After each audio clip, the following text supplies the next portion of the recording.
left one rapid intervention battalion of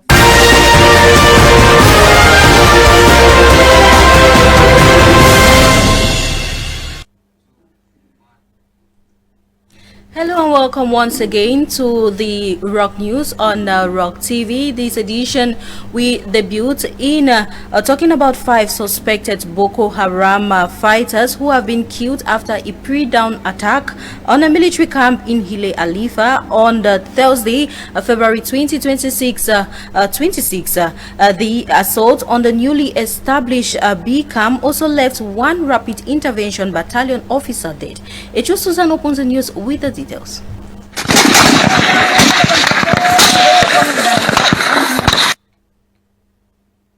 On Thursday, 26 February 2026, suspected Boko Haram fighters attacked the newly established B camp in Bagaram, Hile Alifa. Security forces from the Rapid Intervention Battalion responded immediately, surprising the militants and preventing them from overrunning the camp. The clash reportedly lasted over an hour. During the engagement, 5 attackers were killed, while one B officer lost his life defending the camp. Weapons and ammunition left by the attackers were recovered by security forces. Authorities confirmed that the camp remains secured, while residents in surrounding areas have been advised to remain vigilant as operations continued and intelligence gathering efforts are underway. This attack highlights ongoing security challenges in Cameroon's far north region, where Boko Haram and its faction have frequently targeted military and civilian locations. Officials say the swift response of the B prevented further losses and helped maintain control of the strategic position at the B camp. Military authorities are yet to release additional details on the identities of the fallen officers and any suspects captured. Meanwhile, security forces continue patrols in the area to ensure the safety of local communities.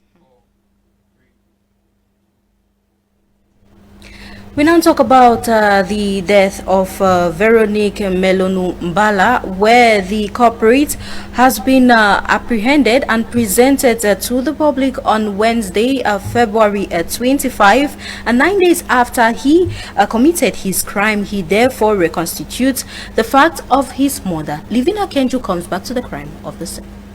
Stop and end of the young student nurse Veronique Melonu Mbala's execution race. He was apprehended this Wednesday, February 25, 2026 in the Balmayo city. The presumed executor is said to be Veronique's partner, who according to him could not bear the fact that his girlfriend was pregnant of a different man. Murder of three.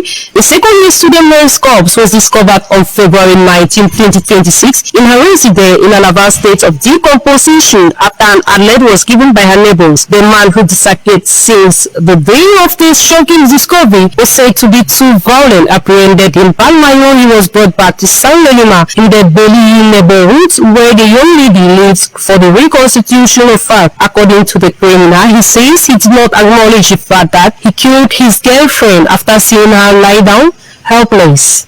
I started praying towards her. Then I held her on the neck. The hand holding the knife pressed into her. Once in, I started panicking.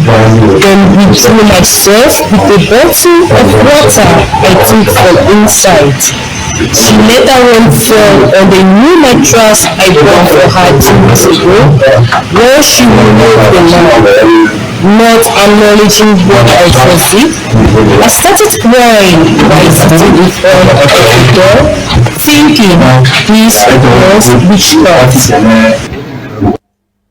In the Northwest region, the humanitarian situation in Noa municipality is deteriorating with at least 29 people reportedly kidnapped for ransom in recent weeks. The mayor of the municipality, Mayong Lawrence, has reviewed prompting urgent calls for military intervention to protect residents and also about the curbing of insecurity in the locality. Details in this report.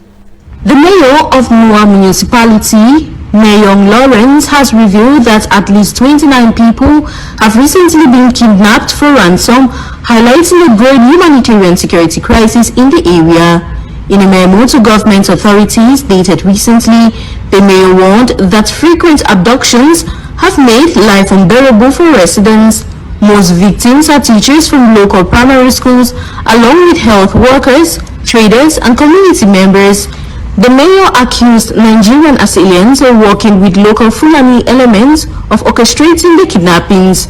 To curb the violence, called for the establishment of military bases in strategic locations such as Opambat and Birikpa to protect residents and prevent arms trafficking.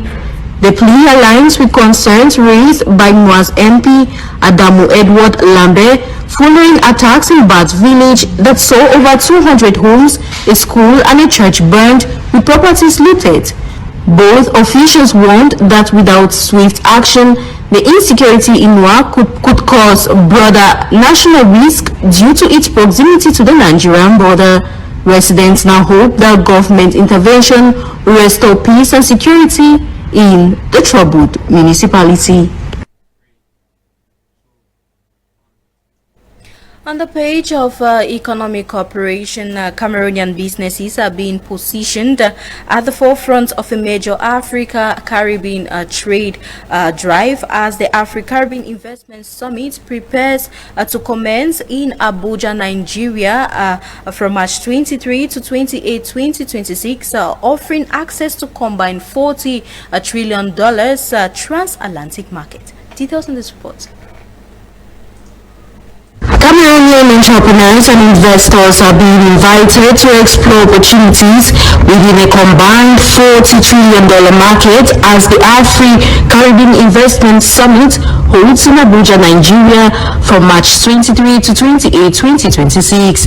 Convened by Abuja-based advisory firm Aquarian Consult Limited, the 6-day gathering is designed as a structured platform to deepen South-South trade ties between Africa and the Caribbean.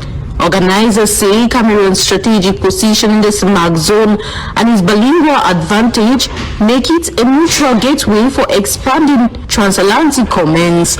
Rather than serving as a networking forum, the event will center on concrete transactions through created investor meetings, sector-focused summits, and policy dialogues aimed at easing cross-border business expansion. Key institutions are backing the summit. The African Export-Import Bank, Afreximbank, will provide trade finance tools and export guarantees, while the Nigerian Investment Promotion Commission, NIPC, is set to facilitate tax incentives and fast-track business registration. The Caribbean Development Bank, CDB, and the African Continental Free Trade Area Secretariat will also outline support mechanisms for infrastructure, energy, and AFCFTA trade procedures. The program features an investor deal room showcasing vetted projects in infrastructure, energy, and technology. Dedicated sessions will spotlight agriculture and food security, as well as health partnerships focused on joint pharmaceutical production and agro-processing. Discussions on an aviation corridor to improve direct cargo and passenger links across the Atlantic are also planned. Aquarian Consult, led by Aisha Maina, has over 17 years experience in trade advisory. Cameroonian delegates are encouraged to register for the March Summit through the organizer's official channels.